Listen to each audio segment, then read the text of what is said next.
Lockheed Martin produces systems that do everything from detect the threats, to identify the threats, determine whether it's a threat to the aircraft, and then employs the appropriate weapon, in this case, a laser weapon system. What we're hearing from our customers is that they need a layered, multi-domain defensive approach that can be integrated across platforms to neutralize these threats across all those domains.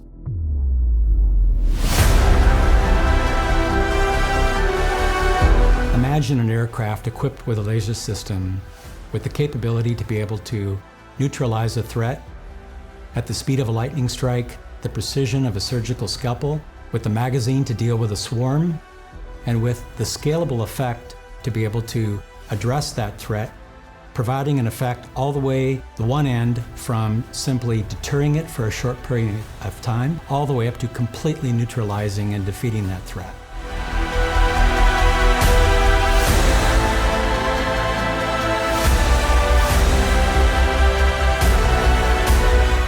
We were able to integrate our laser weapon system, Athena, into the classified C2 network and receive cues from the radar on the range in order to execute the full kill chain. The Helios laser weapon system builds on 40 years of combat system engineering and radar excellence. That is a fundamental change for laser weapon systems, which here to date have been prototypes added to a ship. Helios will be integrated into the ship.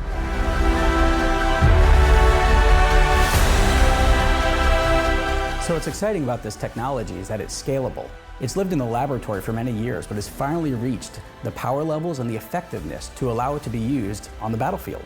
As an example, today's laser weapon systems can be used to defeat rockets, artillery, mortars, and even small UAVs. And as that technology and capability scales, the effectiveness scales with it. We'll be to the point here shortly where we'll be able to defend aircraft against incoming missiles and even reach out over long distances and destroy ballistic missile threats. Laser weapon systems are earning their way onto the battlefield. Lockheed Martin advancements in the fundamental subsystems, be it beam control, high energy laser, beam direction, power and thermal, is bringing a system-of-system approach to our customers' most challenging problems. Lockheed Martin can bring that end-to-end capability into the theater for the life of our platforms and help defend the brave women and men who boldly go in harm's way to defend our freedoms.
Times hostile waters of the Persian Gulf looms the U.S. Navy's first, in fact, the world's first, active laser weapon.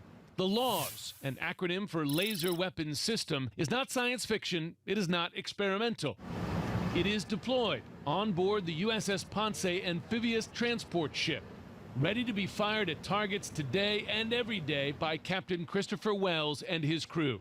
CNN was granted exclusive access to a live-fire test of the laser. It's more precise than a bullet. It's not a niche weapon system like some other weapons that we have, throughout the military, where it's only good against air contacts, or it's only good against surface targets, or it's only good against, ground-based targets.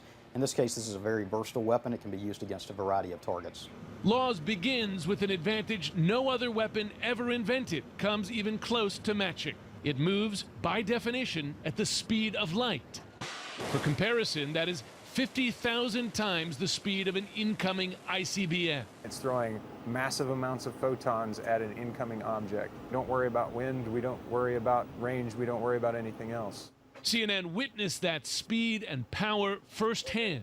First, the Ponce crew launches the target, an incoming drone aircraft, a weapon in increasing use by Iran, North Korea, China, Russia, and other adversaries. Immediately, the weapons team zeroes in on its target. We don't have to lead a target. We're doing that engagement at the speed of light, so it really is a point and shoot. We see it, we focus on it, and we can negate that target.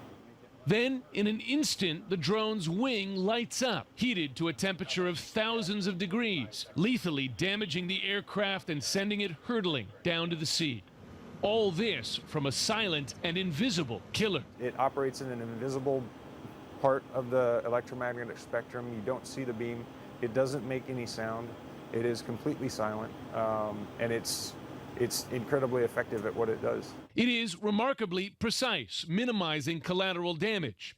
And all the $40 million system needs to operate is a supply of electricity and a crew of 3. No multi-million-dollar missile, no ammunition at all. The cost per use? It's about $1 a shot. Today, the laser is intended primarily to disable or destroy aircraft and small boats. It's designed with the intent of being able to counter airborne and surface-based threats, and it's been able to prove itself over the last 3 years as being incredibly effective at that. However, the Navy is already developing more powerful second-generation systems, which would bring more significant targets into its crosshairs. Missiles. Those missions remain classified. However, commander and crew are already very much aware of the potential capabilities. Could it shoot down a missile? Well, I don't know. Maybe.